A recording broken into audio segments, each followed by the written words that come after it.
This copyrighted telecast may not be reproduced, retransmitted, or used in any form without the authorized written consent of NASCAR Broadcasting. NASCAR would like to thank all of our loyal fans for your continued support, and we hope you enjoyed today's broadcast. Morgan Shepherd headed for the garage in that back. Oh, trouble, 41 around. Casey Mears, inside wall, in the dirt, keeps it down to the bottom of the racetrack, and everyone will get by without incident as the caution waves for the first time today at lap 12. Gotta believe it. I didn't see what happened. I just saw him go sliding by. Gotta believe it. You come off turn 4, the thing gets a little loose with you or gets a little push in it. You gotta pedal it a little bit. Somebody right on your back bumper, they tap you in error. From Bobby Labonte's Chevrolet. Pretty much looked like he was down under somebody, trying to keep it down off, trying to keep off of whoever's on the outside of him, and he spun it. Number 9. Oh, trouble! Way up the hill, one car contact. 38 car. Sadler. Brendan Gaughan, the 77. Caution is out. Still coming. All right, you clear low right there. Clear low, get rolling. Lap 38, second caution of the day.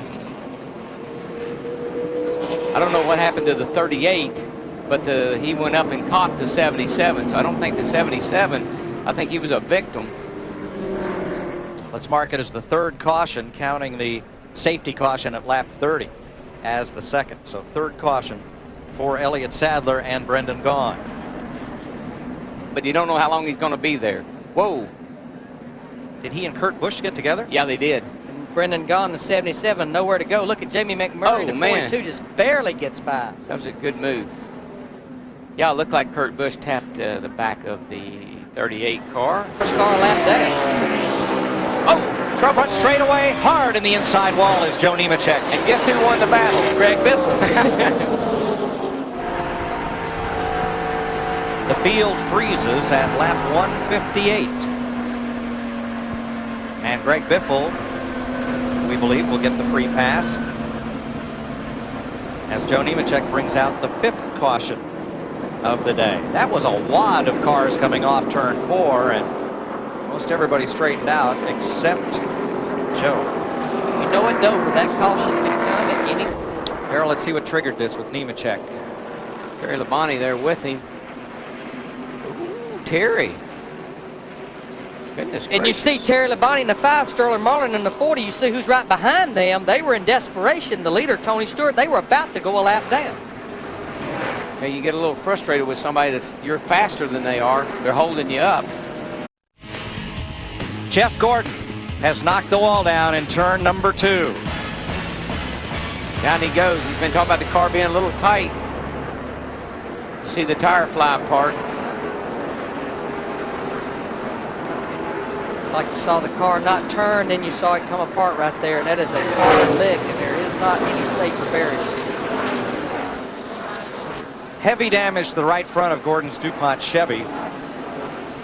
The crowd very vocal in their reaction, and here's Rusty's look at it. Oh, man. Oh. I tell you, from a driver, you got the wheels turned left. You're going. Bill Davis today. Oh, now Ryan Newman's in trouble, pit road. Into the barrier. I'm going to say that's going to be borderline. The caution is out. The caution is out. I think Keep going, run right through the pit. the reason the caution's out is he hit the tires down there and knocked some of them out in the race. Okay.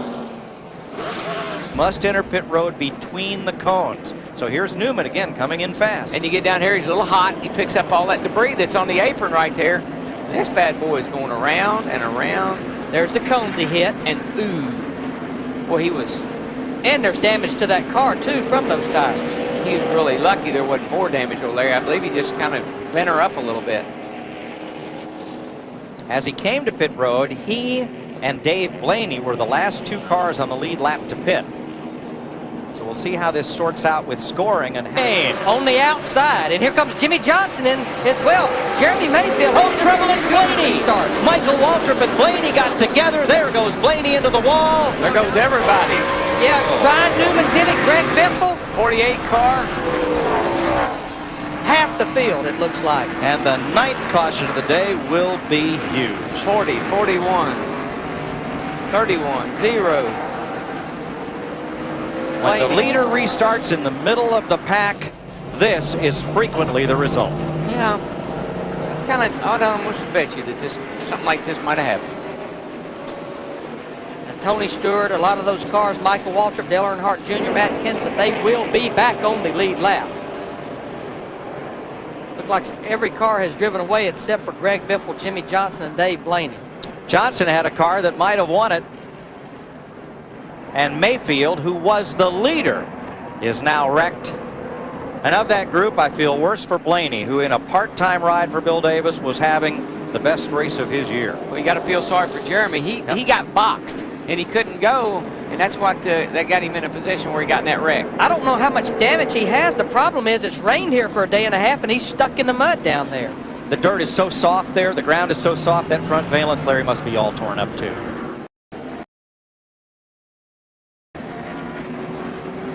Well, it doesn't look too bad, but look at the back end. That looks like a car that could finish the race if they could just get it out of the mud. Rusty's got damage on his car. 97's got damage on his. Ricky Rudd. Zero does. Ford Burton. Rusty's got quite a bit of front damage. Of course, the pits is closed, so they can't come in and work on them right now. And the field is being held in the front straightaway. Here's what happened. Oh, they're just three wide down through there, and Blaney's trying to give the guy on the inside room, and he got into Michael. There you see Greg Biffle gets to the back of Jimmy Johnson. Did you see that 9-car shoot through there? Hard to believe. Wow, I can't believe he made it. Matt Kenseth got through. Ward Burton stopped with minimal damage. Mark Martin stopped. But see, they go three wide, and Blaney tries to move over to give the 22 car some room, and he and Michael come together. Darrell, I wouldn't want to be at the team meeting Monday at Bill Davis Racing because it was Scott Wimmer who, trying to come up the track to get an entry into turn 3, caused Blaney to swerve to the right. That is in a stretch of 5 races in which his best finish was last week, 12th. He's been a victim a lot. He's been in the wrong place at the wrong time a lot.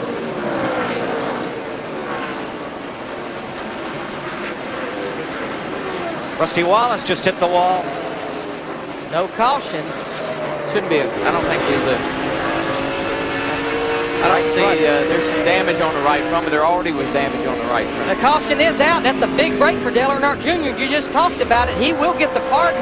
He'll be back on the lead lap. And trust me, everybody on the lead lap will be coming, I think, for 4 fresh tires. Okay, Rusty's still running. Didn't make further contact, so the caution must be for debris from Rusty hitting the wall. Here's a look. Now you can see metal debris from behind the car. Well, I tell you, I'm sitting there in the 9 car right now. I don't know what to do, because last week when he come in and put tires on that car, it took it too long to get going. Tony and him have already come in and gotten. Stewart on new tires, 3 wide behind him. Well, we've seen this before. Yikes. This is where that Casey Kane, that 9's been so strong there. You were talking about it up off the corner, especially up off the corner. Smoker, turn 4. It's Casey Mears. A lot of smoke. I think that's just tire rub. Cut a tire down. Got a lot of damage. Yeah, he's still going.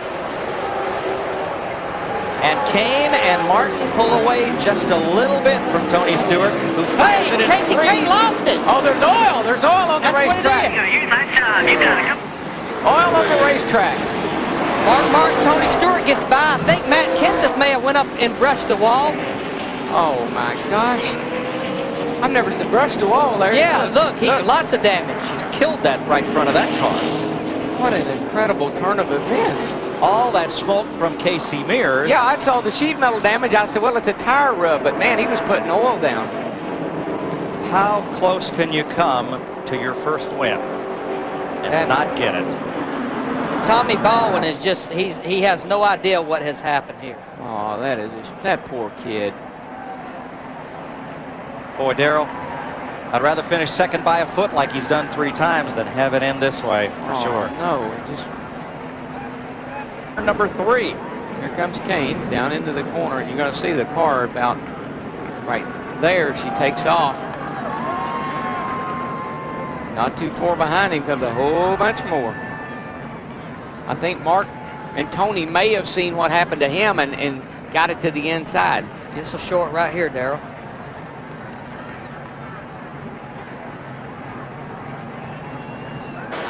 Tony's car just looks a little wee bit loose, boys. Tell you what, with 4 laps to go, we definitely have a battle brewing for second, though, between Dale Earnhardt Jr. He doing the same thing he did to Jeff Burton, side by side down the backstretch. Got up under Tony, and Tony, like I said, is just a little bit too loose to hold him off.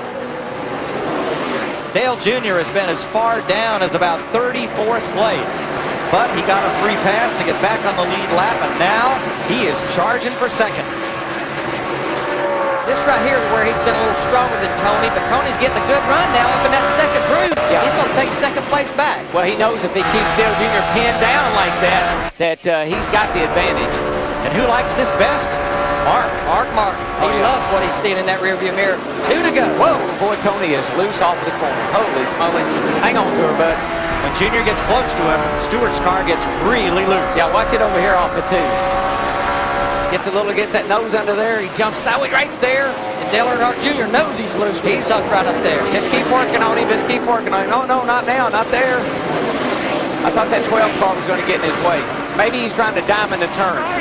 White flag. Bug's working on him. This could be close. He got him up off the bottom. Tony's loose right there. I believe Dale Earnhardt Jr. got a little bit loose off too that time too, Darrell. Does Junior have room on the bottom? He's going to make it fit. It's going to be a drag race to the line here for second place as Mark Martin takes a checkered flag. Tony Stewart beats Dale Earnhardt Jr., but he finishes third. Good job. Good job. Fourth for Jeff Burton.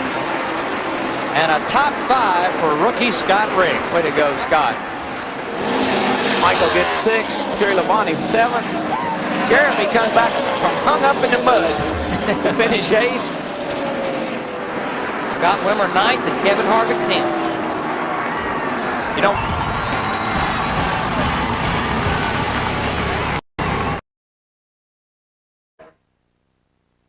This copyrighted telecast may not be reproduced, retransmitted, or used in any form without the authorized written consent of NASCAR Broadcasting. NASCAR would like to thank all of our loyal fans for your continued support, and we hope you enjoyed today's broadcast.